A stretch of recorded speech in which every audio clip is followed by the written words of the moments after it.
أعوذ بالله من الشيطان الرجيم.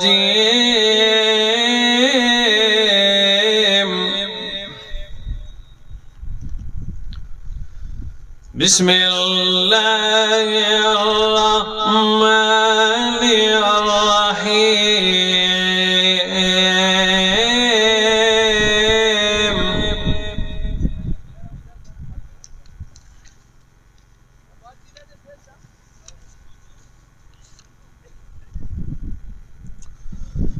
شهر رمضان الذي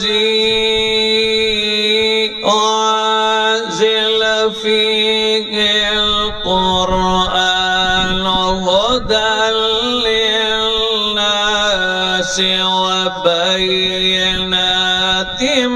من الهدى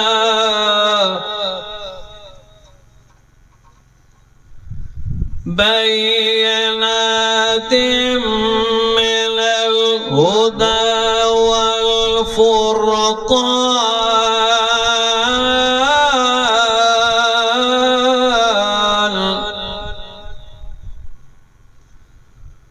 فمن شهد منكم الشهر فليصمه، ومن كان مريضا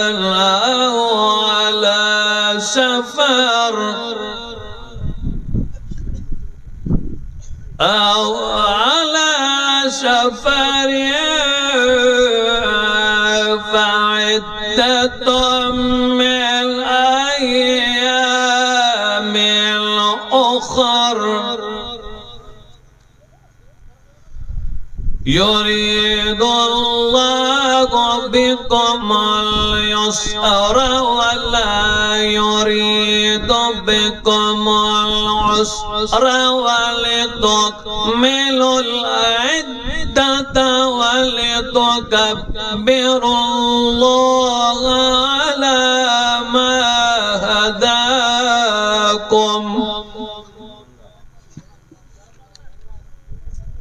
ولعلكم تشكرون.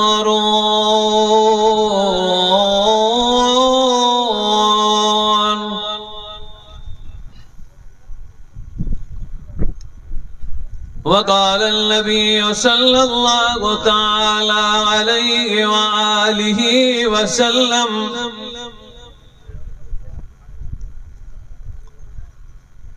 الصيام والقرآن يشفعان للعبد يوم القيامة. من صام رمضان إيمانا واحتسابا غفر له ما تقدم من ذنبه، إلا الله وملائكته